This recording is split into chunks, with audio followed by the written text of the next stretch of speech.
Well, it's official now. All the main parties have now launched their campaigns for the upcoming May local elections. And honestly, it's not going to be that too far away. Now, you remember last time we talked about the May local elections. I've said if you want a general election,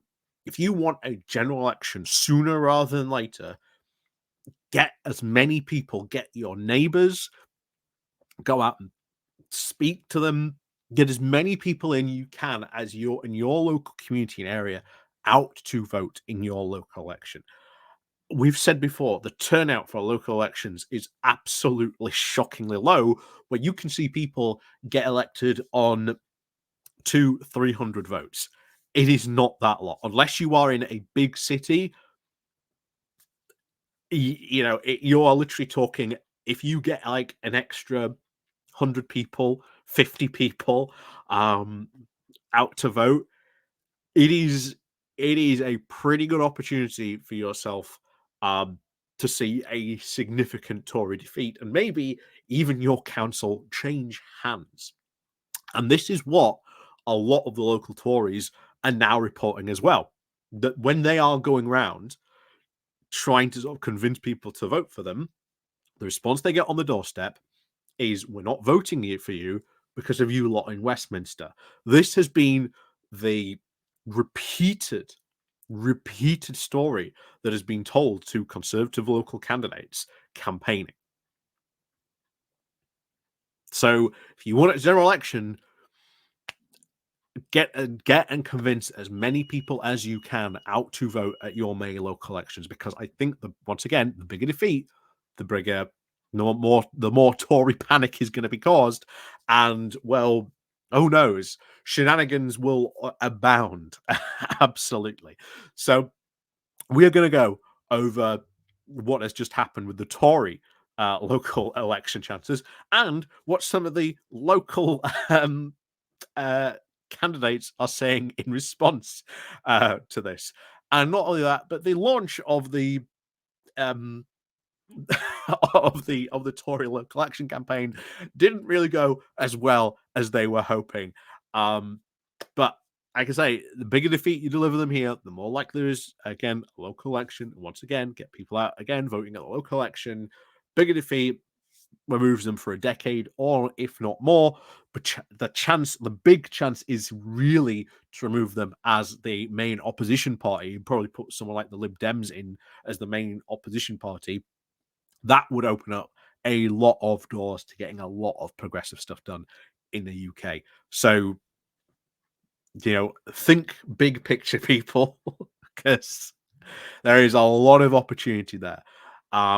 So, as always, thank you very much to all the people who do help and support the channel that way. Of course, again, down below, there are links to my Patreon page. There's the Buy Me Coffee link where you can, buy me coffee. There's the YouTube thank you button. And of course, there's the Pony Club down below. You can join as well.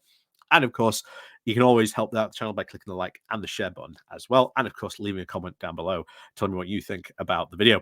So, as always, let's go cracking on into this. This comes from The Guardian with the title of "This Isn't a Game of 4D Chess."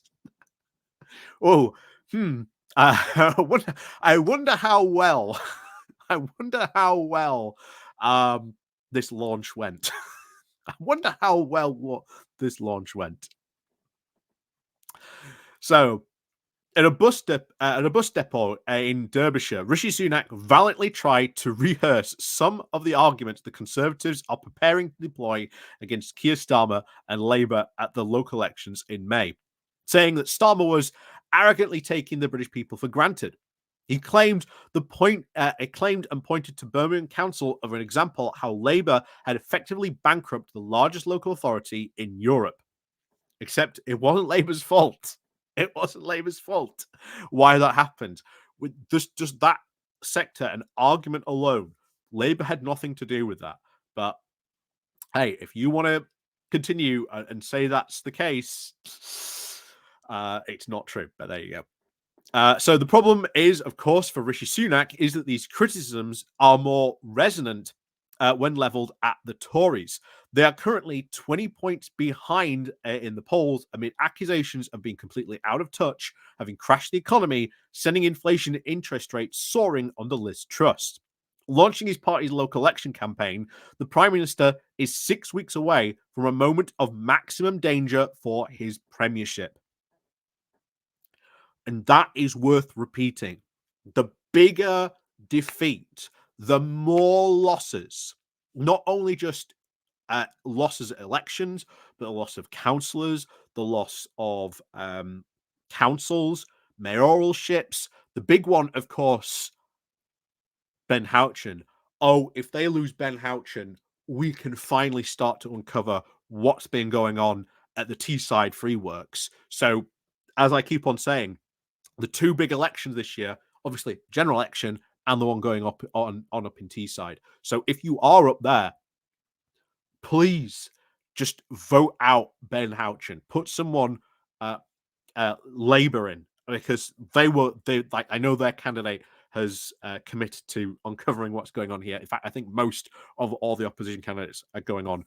But get one of them elected, just not Ben Houchen, because that will serve up a potentially huge scandal, which could, of course, heavily implicate Rishi Sunak, because he has been heavily involved in the Teesside free work stuff. So, once again, things that could, shall we say, accelerate a general election even more on that one. So back to it. So, of course, the qualms about Sunak's leaderships are still rumbling on, with talks of installing Penny Mordaunt or even Tom Tugendhat in his place. That's new. That's now changed again, because it used to be, oh, Penny Mordaunt. Oh, Tom Tugendhat. That's new. If Tom Tugendhat's now being talked about replacing Rishi with. But those calls now may become even more public and louder from some Conservative MPs if their party loses the mayoralties in the Teesside and the West Midlands on May the 2nd. Get out and vote. If you are in that combined mayoral authority, get out and vote. Win those elections. Because this will accelerate a general election. And ultimately, you will potentially initiate Tory chaos, where they might even oust Sunak, causing all kinds of conundrums for them. Because it doesn't matter who they replace, no one's going to turn this around. No one can turn this around in the time that they have. It is absolutely impossible. Penny Mordaunt, Tom Tugendhat, whoever wins, they're going to immediately have to call a general election. They are not going to be able to turn this around fast enough. It is impossible for them. So, once again, repeat that call.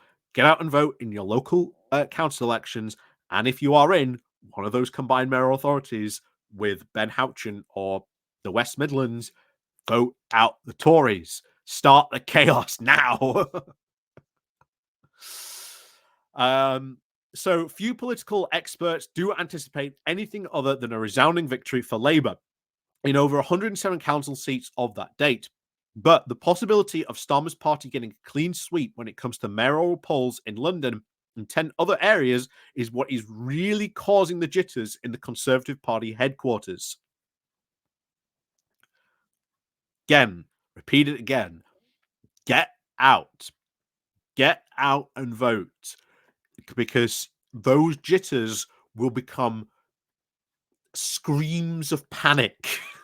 And that is what you want to do. Start spreading the message. Tony Travers, the professor of government at LSE and an expert on local politics, said that the West Midlands and the Tees Valley races were very difficult to call. Andy Street, the incumbent Tory mayor for the West Midlands, had a narrow 2021 victory over Labour, which is now less than the subsequent swing in the national polling. But he had been, quote, politically shrewd in plotting a very distinct course from the National Party, and thus he could hang on, Travers said. In contrast, while Ben Houchen took nearly 73% of the vote in the Tees Valley last time, He could suffer from a collapse in Tory support in the Red Wall, Travis said, noting that the poll predicting a Labour victory. So I'll repeat it again, get out and vote, because if they lose those 2 mayoralships, oh boy, is there going to be trouble. And we've just talked about how important that the scandal of the Tees works. If you've got a Labour mayor who properly opens the books and has a look what's going on, launches a proper formal investigation, things could go from like 0 to 60 very, very fast. So while Labour, of course, has warned the move to a first past the post electoral system for the mayoral races against the old system, which voters could have made, again, a second choice, could result in the Conservative candidate, Susan Hall, denying Sadiq Khan a third term as London Mayor on May 2nd, Travers has said this seemed unlikely. And this is something else we want to see undone as well. Moving out from that, which they specifically did to try to make sure that they could win these seats. I think going from this back to the first past the post is very bad. I think it's far more democratic. Something I would like to see Labour move back to, which again, once they're in, they could do very easily, but we'll see. Travis said that there has now been a 15% point swing from Conservative to Labour since 2021, and it is in the interest of both parties to pretend that the Conservatives can win. But the polls do show that Sadiq Khan a long way ahead, he said. There is an incumbency factor against him, but Susan Hall isn't that great a candidate. Oh, she's not that great a candidate at all. Overall, there will be 10 different mayoral votes, 6 of them new, so the predictions will be very difficult. However, Travis said it is not beyond the boundaries of possibilities that the Conservatives could lose every one. So if you do have a new mayoral constituency this time around, if we can achieve a Labour clean sweep, oh boy, that's going to cause a lot of panic in Conservative HQ. And once again, people will become very vocal. You'll start Tory panicking. And as we've said before, when Tories panic, they don't make good decisions. And then we could end up in a general election far sooner than later. Anyway, senior Tories have said that they will measure their success or failure mostly by a handful of mayoral contests, rather than how many councils they win or lose. One cabinet minister said that we are at risk of losing both the Teesside mayoralty and the West Midlands if we cannot hold one or both of those. We will have at least done well. The cabinet minister added, however, the polls currently have us 20 points behind. If they were able to repeat it at the locals, then we would have done well to very hold on to a single council. Labour has dismissed such suggestions, setting the unrealistic low expectations in order to try and outperform them come election night. One shadow minister said, they will easily hold at least both of these mayoralties, but it won't eclipse the hammer that they will get in the local authorities. It is a very truly disastrous showing for the Tories come to pass. Sunak will face a very difficult few weeks before the summer recess, with the inevitable questions of whether he is heading for a near wipeout at the general election. However, the problem for rebels seeking to oust him remains the difficulty of finding a candidate who can then face a near certain defeat in the autumn. And this is it. You've got to try and find a candidate. The difficulty for them, trying to find a candidate who can go from avoiding near complete wipeout, as Rishi Sunak seems to be doing, to someone who can at least do a more, I don't know, managed defeat. So yeah, they lose, but at least they may maintain their like credible opposition. They retain enough MPs to be the main opposition. That is what the Tories are really hoping for. And this is why I've said tactical voting, the more Tories they lose, the less likely that is. And then you could see the Lib Dems potentially become the main party of opposition. That would be very, very exciting to see. So back to it. So one of the Conservative officials said that the anti-Sunak plotters were not distinguishing themselves in terms of strategy, saying that the problem with the idea is that it is all somehow a game of 4D chess. That is, that no one in Westminster is clever enough to play 4D chess. Meanwhile, Sunak's team in private, having conversations, is trying to retain the very bullish about the Prime Minister's chances of trying to turn things around. Having convinced themselves that the polls will narrow, they are still in with a chance of at least a hung parliament at least.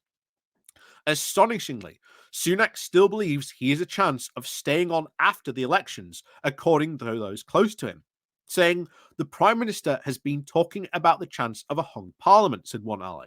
If that happens, he believes he could be there for a second space of a year, as happened in 1974. He would then argue that the party should then keep him on to see them through that second election. I very much doubt it. Oh, I very much doubt it. Hung Parliament, depending on how many MPs stay around, the problems you are going to see of the current Tory party are going to be magnified tenfold. Uh, just as we saw previously under the Lib Dem Labour, the Lib Dem coalition, you saw those problems heavily magnified. Um, it ain't going to be good for Sunak. It ain't going to be good. Um, so, one cabinet minister said, there is no reason why you would need to step down if the result is close. Let's say if there's a hung parliament, because it would likely there could be another election within the next year or two. If you look at 1974, there's a precedent for it. So yes, I think Sunak would try to stay as leader in those circumstances. So they're talking about now trying to achieve a hung parliament. And once again, last night on the Labour Social, we were talking how difficult it is to engineer a hung parliament. But there are some people out there who are determined that they are going to engineer a hung parliament that is going to be Labour and someone else, that is somehow going to keep them out of coalition. But they are forgetting the opportunity that who is the other party that currently hold a lot of seats, who are fighting to retain those seats? It is going to be the Conservatives. And if the Conservatives somehow manage to hang on, they could go into coalition and then be in coalition for a year and then say, we're going to have another general election.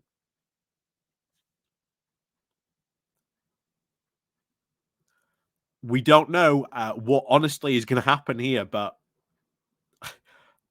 just, prepare for even more chaos, because if you think the Tory party is bad now, you ain't seen nothing yet if they're going to be like that during a hung parliament. Um, So, with no public challenges currently emerging, despite the seriously bad few weeks after the defection of Lee Anderson to Reform UK and calls for Sunak to hand back over the £10 million from former donor Frank Hessler, the Prime Minister enjoyed a display of at least loyalty and from his backbenchers at the 1922 committing of MPs on Wednesday afternoon. And the more MPs than usual attended the traditional banging of desks when the Prime Minister arrived was so loud and prolonged, it sounded on the verge of hysteria. Yeah, we are united. We are united. We're not really, because we've got our fingers crossed under the table. MPs left the room before the meeting was over, marched to the mass of journalists outside, dispensing the quick-fire words of high praise, saying the best we've seen him for a while, with Bong backbench pronounced as they strode off, asked for marks out of 10. They paused for a second before replying 11. See this, it goes up to 11.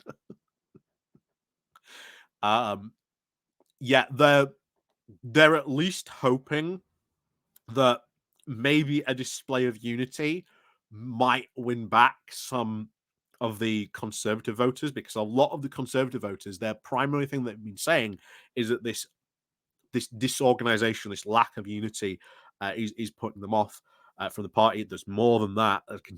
if you've looked into that area, there's more than that, putting off those Tory voters from voting for them at the party. But they're at least hoping this. And bear in mind, the Tory party continues to have split after split after split after split. There's another bill coming up, the crime and sentencing bill, which is also being held up and being viewed as a moment of potential rebellion by these people. So once again, we're going to see big problems for Sunak. And I repeat this call again: get out and vote at the local elections. Get out and vote for your new local mayor, because it's going to be very, very important. So let's finish it off. So it was noticeable that the MP task of briefing the press afterwards was a prior critic of Sunak from the right of the party, Jonathan Gillis, the MP for Stoke. It was, he said, time to grow up and pull together. I think, yeah. Oh, we're gonna, grow up and pull together and sing "Come by Heart." I very much doubt it. However, some Tory MPs were also very privately skeptical as to how genuine the overall support actually was. Even some said the meeting betrayed some of the tensions, with the former party chair, Jake Berry, complaining bitterly to Sunak that Number 10 had briefed against him. Sunak's advisors had hoped to try and dissipate the tension in Parliament by sending MPs home for their Easter break early, saying that the Prime Minister's opening gambit at the 1922 was to joke, "I know you're not applauding me, you're applauding the Chief Whip for letting you leave early." However, that plan was derailed on Thursday with an informal deal with Labour to try and avoid votes on the Investigatory Powers Bill on a Monday, which fell apart. Tory and Labour MPs are now on a 3-line whip to vote on the bill, which some in the government insist was their plan all along. Either way, the result is that the Conservative MPs will return to the Commons on Monday in an even worse mood.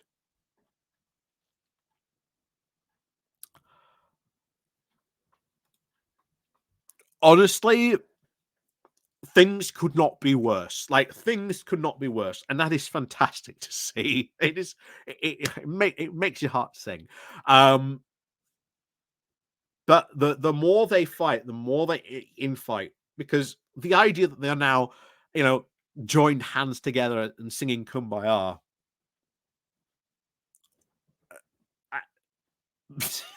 Again, I will see it when I believe it.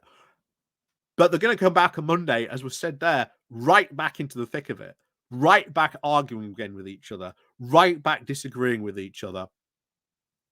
Sunak will have something else eventually crop up. That can be guaranteed. And again, the more seats, the more councils they lose, the more mayoralships they lose, the more quicker a general election comes. Because as I said, when the Tories panic, they do not make good decisions.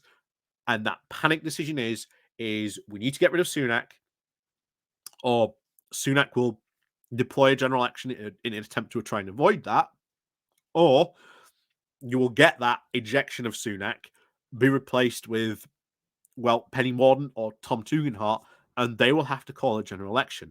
And the idea that they can turn it around that quickly,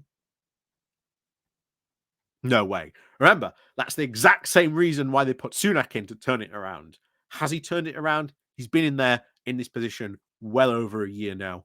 He ain't turned anything around whatsoever, because the party is just so fundamentally split at so many different levels. And Sunak is just such an incompetent, weak leader. He cannot lead them out of a paper bag.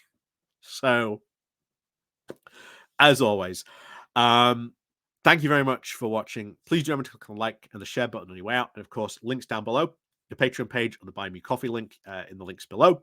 And of course, as always, we'll see you all next time.